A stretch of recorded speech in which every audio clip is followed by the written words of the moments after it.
Good morning students, जय हिंद। मैं Vipin sir और जीका केमिस्ट्री क्लासेस में आपका एक बार फिर से स्वागत है।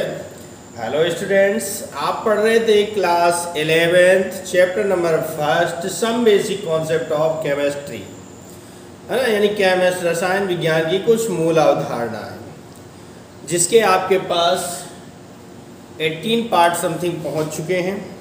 आज जो आप पढ़ने वाले हैं वो पार्ट होगा 19, ठीक है ना। आज जो आप पढ़ने वाले हैं वो पार्ट होगा 19 और इन सभी पार्ट्स में मैंने आपको बहुत सारे न्यूमेरिकल्स करवाए हैं जो आपके क्लास 11th और इसके अलावा बोर्ड कंपटीशन और एनी प्रतियोगी परीक्षाओं में यहीं से प्रश्न आते हैं और वही सारे सॉल्व करवाए जा रहे हैं, ठीक है ना। तो आइए शुरू करते हैं पार्ट नंबर 19 का पहला सवाल। क्वेश्चन नंबर 8 पर क्या कह रहा है कि एक अम्लीय यौगिक का प्रतिशत संगठन कार्बन, यानी एक अम्लीय यौगिक का प्रतिशत संगठन ये है, कार्बन 40% है, हाइड्रोजन 6.66% है। तो यदि यौगिक का वाष्प घनत्व 30 हो तो यौगिक का अणु सूत्र ज्ञात कीजिए, ठीक है ना। तो करना क्या है, वही सिस्टम में तत्व, प्रतिशत मात्रा,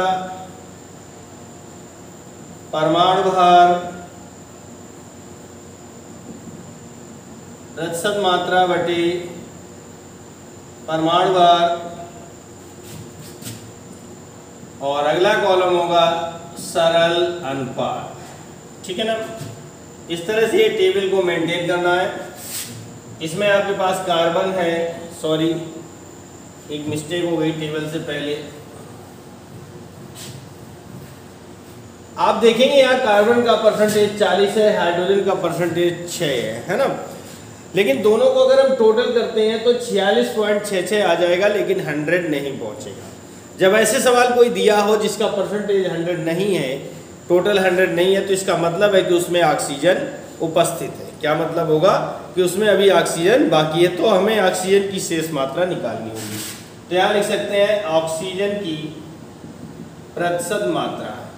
ऐसा क्यों करते हैं, क्योंकि परसेंटेज 100 में निकाला जाता है और इन दोनों का टोटल 46.66 माइनस करेंगे तो ये हो जाएगा, और 9 में 6 गए 3 और 9 में 4 गए 53.34% ऑक्सीजन का परसेंटेज आ जाएगा। अब आप लगा देंगे तत्व की प्रतिशत मात्रा, तत्व, प्रतिशत मात्रा, परमाणु भार, ये हो जाएगा प्रतिशत मात्रा बटे परमाणु भार,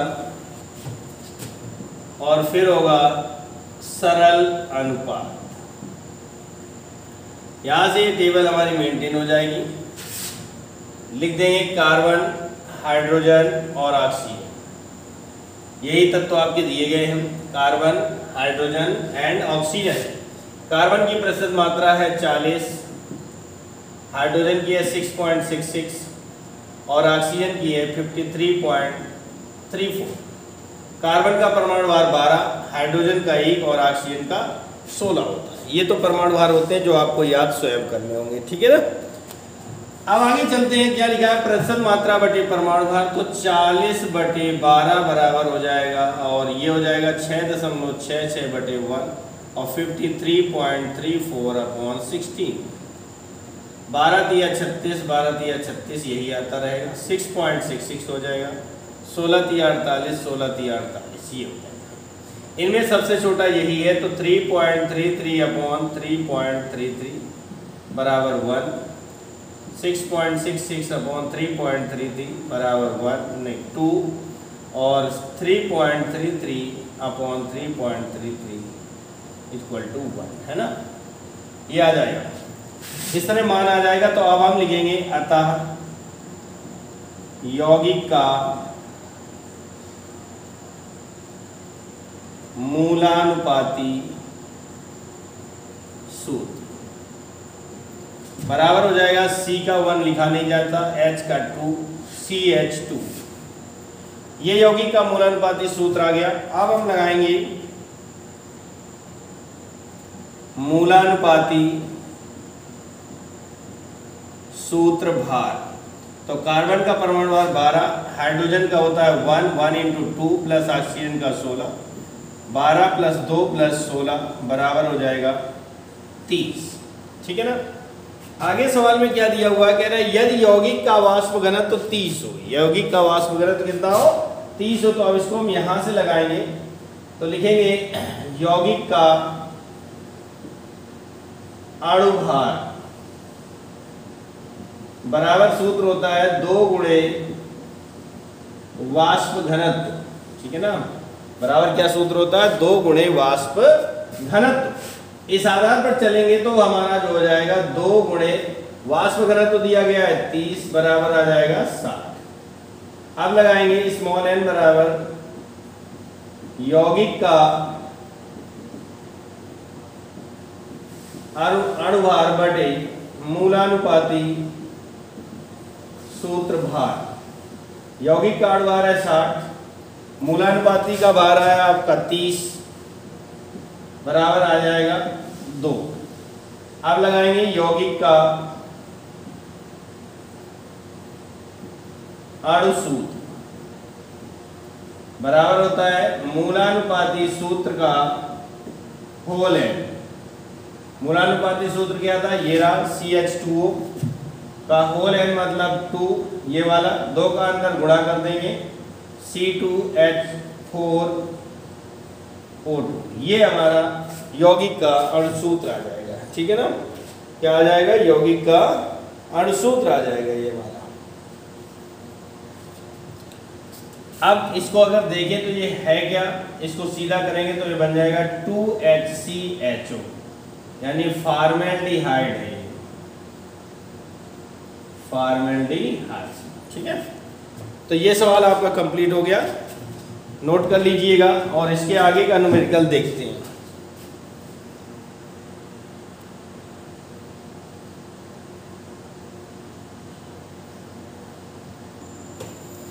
देखिए अगला सवाल है, क्वेश्चन नंबर 9 है, एक धातु M के एक क्लोराइड में धातु अनुपात क्लोराइड का भारात्मक अनुपात ये रहा 9:35.5 है, तो क्लोराइड का सरल सूत्र क्या होगा। यदि क्लोराइड का अणुभार 267 है तो इसका अणुसूत्र क्या होगा। ठीक है ना, यहां से चालू करते हैं। सबसे पहले क्या करेंगे, टेबल बनाएंगे, तत्व प्रतिशत मात्रा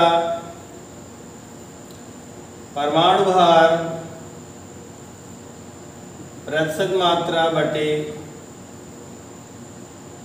परमाणु भार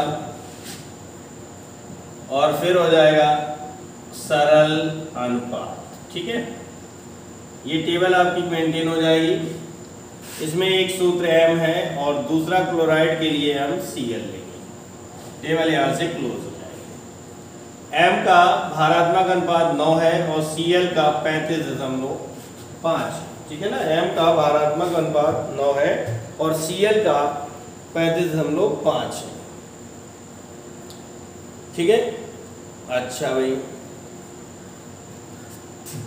यहाँ पे लिखा था दिया है m का अणुभार जो है वो 27 दिया हुआ और Cl का 35.5।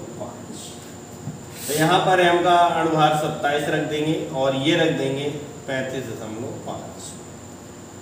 तो ये क्या लिखा हुआ है, प्रतिशत मात्रा बटे परमाणु भार यानी 9/27 और ये हो जाएगा 35.5 बटे 35.5। 9 से काटेंगे यानी 1/3 बराबर 1/3 बराबर 0.33। यहाँ पर आ जाएगा 1.0। छोटा कौन है, ये है, तो 0.33/0.33 और 1.00/0.33। इसको काटेंगे 3 टाइम्स जाएगा, इसको काटेंगे 1 टाइम्स। तो लिखेंगे अतः यौगिक का सरल सूत्र बराबर क्या हो जाएगा MCl3। अब लगा देंगे सरल सूत्र भार बराबर m का 27 और Cl का 35.5 × 3 तो 27 प्लस 3 पचे 15, 3 पचे 15 और 1 16, ठीक है ना। 3 पचे 15, 3 पचे 15, 1 16, 3 3 का 9, 9 और 1 10, 106.5 जोड़ देंगे तो दशमलव के 5, 6 7 13 और 6 7 13, 2 1 3, 133.5। ये आ जाएगा। ये सरल सूत्र भार या मूलानुपाती सूत्र भार एक ही होता है, ठीक है ना। अब इस सवाल को हम यहां से पूरा करेंगे। क्या लिखेंगे? स्मॉल एन बराबर यौगिक का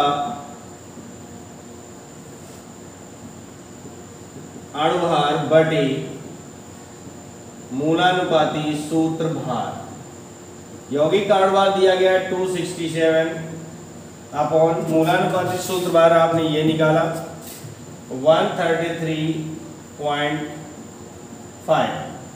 दशमलव हटाएंगे 0, ये पूरा पूरा 2 बार में कटेगा यानी n बराबर 2 आ जाएगा। अब लिख देंगे यौगिक का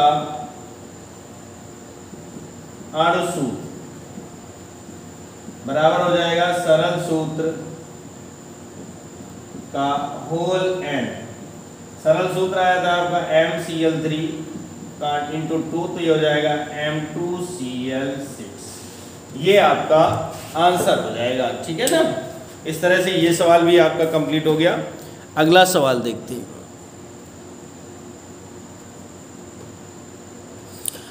चलिए सवाल नंबर 10 देखते हैं। क्या कह रहा है सवाल नंबर 10? कह रहा है एक यौगिक में कार्बन हाइड्रोजन नाइट्रोजन का भारात्मक अनुपात 9:1:3.5 है। यदि यौगिक का अणुभार 108 हो तो यौगिक का सरल सूत्र व अणु सूत्र ज्ञात कीजिए, ठीक है। तो यहाँ पर लगाते क्या है कि सबसे पहले वही टेबल बनाएंगे। तत्व, प्रतिशत मात्रा, परमाणु भार, प्रतिशत मात्रा बटे परमाणु भार, और ये हो जाएगा सरल अनुपात, ठीक है। ये हमारी टेबल बन गई। तब तो हमारे पास है carbon, hydrogen and then nitrogen. तो कार्बन का भारात्मक अनुपात 9, हाइड्रोजन का 1 और नाइट्रोजन का 3.5। कार्बन का परमाणु भार 12 होता है, हाइड्रोजन का 1 होता है, नाइट्रोजन का 14 होता है, ठीक है ना। ये थोड़ा सा परमाणु भार आपको याद करने होंगे। कभी कभार सवाल में दे भी देता और कभी नहीं देता। तो ये हो जाएगा क्या? प्रतिशत मात्रा बटे परमाणु भार यानी 9/12, 1/1, 3.5/14। भाग देंगे तो 3 3 का 9, 3 चौको 12, 3/4 आएगा, जिसका भाग देंगे तो 0.75, ठीक है ना। 0.75 आ जाएगा और इसको डिवाइड करेंगे तो 1 आएगा और ये दशमलव लगा देंगे, ठीक है। और ये 35 14 दूनी 28 7 14 25 70 25 आएगा, 0.25। इनमें सबसे छोटा कौन है? ये छोटा है। तो 0.75/0.25 इक्वल टू 3 टाइम्स 25 या 75 हो जाएगा। 1/0.25, पॉइंट हटाएंगे 2 0 बढ़ाएंगे 4 टाइम्स जाएगा और 0.25/0.25 इक्वल टू 1 बार जाएगा, ठीक है ना। ये आ गया आपका 3 4 और 1। तो अब हम लिखेंगे यौगिक का सरल सूत्र। क्या लिखेंगे? यौगिक का सरल सूत्र हो जाएगा C3H4O C3H4N, N है वो नहीं। अब लगा देंगे यौगिक का सरल सूत्र भार। तो कार्बन का कितना होता है? 12 गुणे 3 प्लस हाइड्रोजन का होता है 1 × 4 प्लस 14। तो 12 दिया 36 प्लस 4 प्लस 14, तो 36 4 40 और 14 54, 54 हो जाएगा, ठीक है ना। ये आपका 54 आ गया सरल सूत्र का भार। अब इस सवाल को हम इस साइड लगाएंगे। तो देखिए क्या लिखेंगे? स्मॉल n बराबर यौगिक का अणुभार बटे सरल सूत्र भार। यौगिक का अणुभार कितना है, ये दिया हुआ है 108, दो वैल्यू दी थी केवल, और बटे इसका भार आपका आ गया 54। डिवाइड करेंगे तो n इक्वल टू 2 टाइम्स, ठीक है ना। अब लगा देंगे यौगिक का अणु सूत्र बराबर हो जाएगा मूलानुपाती सूत्र का होल n बराबर हो जाएगा C3H4n, जो आपका आया है उसका ट्वाइस, अंदर गुणा कर देंगे तो C6H8n। ये हमारे यौगिक का अणु सूत्र आ जाएगा, ठीक है ना।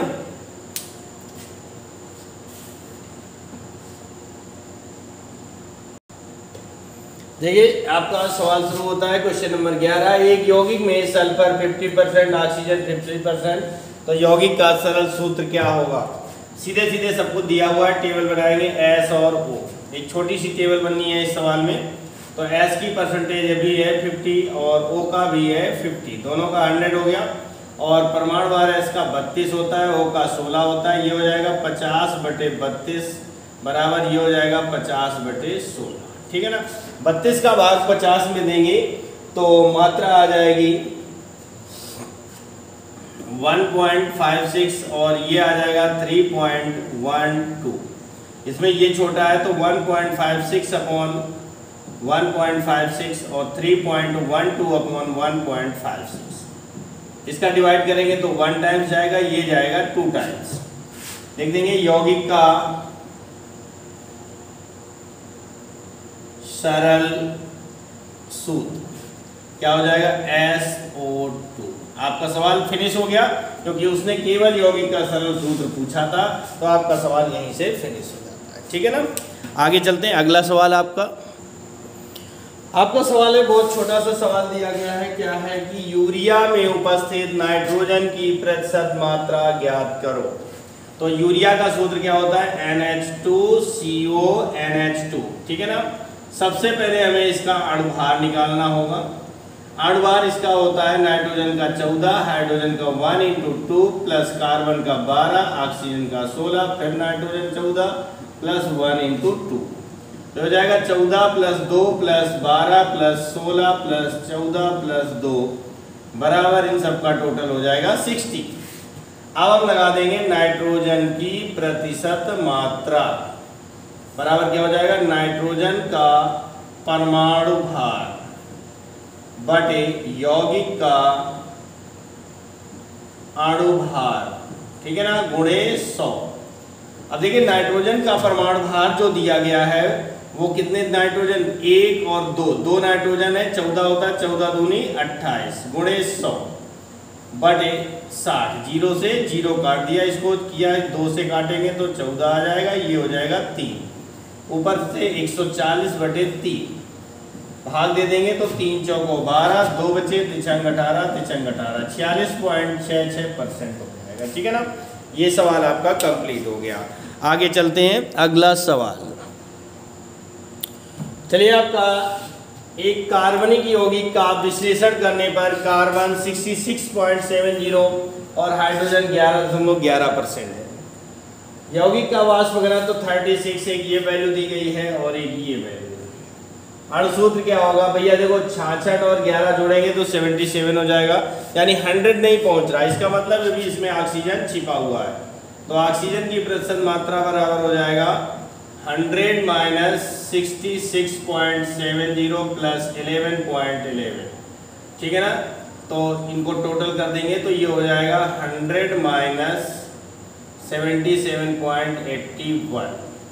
अब इसका जब हम माइनस करेंगे तो ये आ जाएगा 10 में 1 गए 9, 9 में 8 गए 1, 9 में 7 गए 2, 9 में 7 गए। ये ऑक्सीजन की प्रतिशत मात्रा है। अब क्या करना है, टेबल बनाना है, तत्व प्रतिशत मात्रा,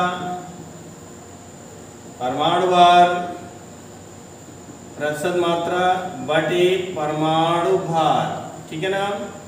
और ये हो जाएगा सरल अनुपात, जब इस तरह से लगाएंगे तो ये आपका हो जाएगा, तत्व है आपका CH और O, ये तत्व दिए गए हैं। कार्बन की प्रतिशत मात्रा है 66.70, हाइड्रोजन की 11.11% और ऑक्सीजन की आ गई 22.19%। कार्बन का परमाणु भार 12, हाइड्रोजन का 1 और ऑक्सीजन का 16। ये हो जाएगा 66.70/12, 11.11/1 और 22.19/16। इसका भाग देंगे तो ये कितने बार 12×5 = 60, यानी कि 12×5 = 5.55 आ जाएगा।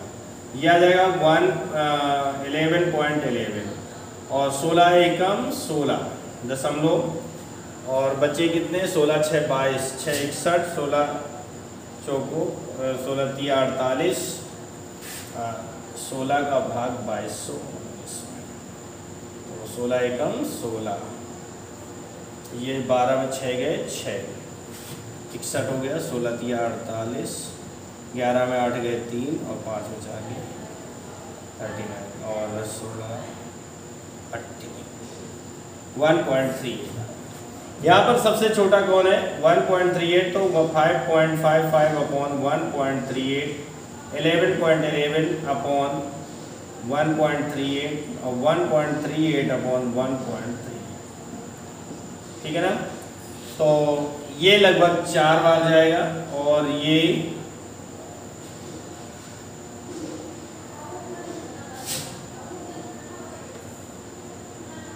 8 बार जाएगा और ये हो जाएगा 1 टाइम्स। तो ये यौगिक का क्या हो जाएगा, यौगिक का सरल सूत्र बराबर क्या है C4H8 और O, C4H8O। उसने कहा यदि यौगिक का, आप देखिए क्या निकालेंगे, सरल सूत्र भार, क्या निकालेंगे, सरल सूत्र भार। तो क्या हो जाएगा, कार्बन का 12×4 प्लस हाइड्रोजन का 1×8 प्लस ऑक्सीजन का 16, तो 12 चौको 48 प्लस 8 प्लस 16, 48 और 8 हो गए 56, 56 और 6 62 और 10 72, ये आ जाएगा। अब इस सवाल को यहाँ से सॉल्व करेंगे तो लिखेंगे क्या, स्मॉल नहीं, यौगिक का अणुभार, पहले तो निकालेंगे यौगिक का अणुभार जो कि दिया गया 2 गुणे वाष्प घनत्व दिया है, तो सूत्र होता है 2 गुणे वाष्प घनत्व बराबर आ जाएगा 2 गुणे 36 बराबर हो जाएगा 72, ठीक है ना। ये 77 अब आज का योग n बराबर हो जाएगा यौगिक का अणुभार बटे सरल सूत्र भार। तो यौगिक का अणुभार आया 72, सरल सूत्र भार 72 बराबर आ जाएगा 1, ये कट जाएगा और इसका मान हो जाएगा 1। तो लगा देंगे यौगिक का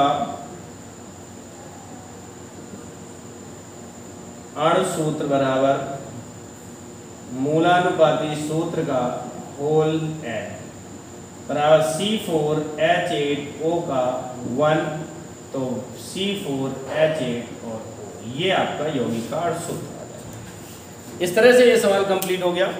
और इस प्यारे स्टूडेंट्स, आप सभी लोग ध्यान से सुनिए, इस सवाल नंबर 13 के बाद आपका चैप्टर नंबर 1 फिनिश हो गया, समाप्त हो गया चैप्टर 1।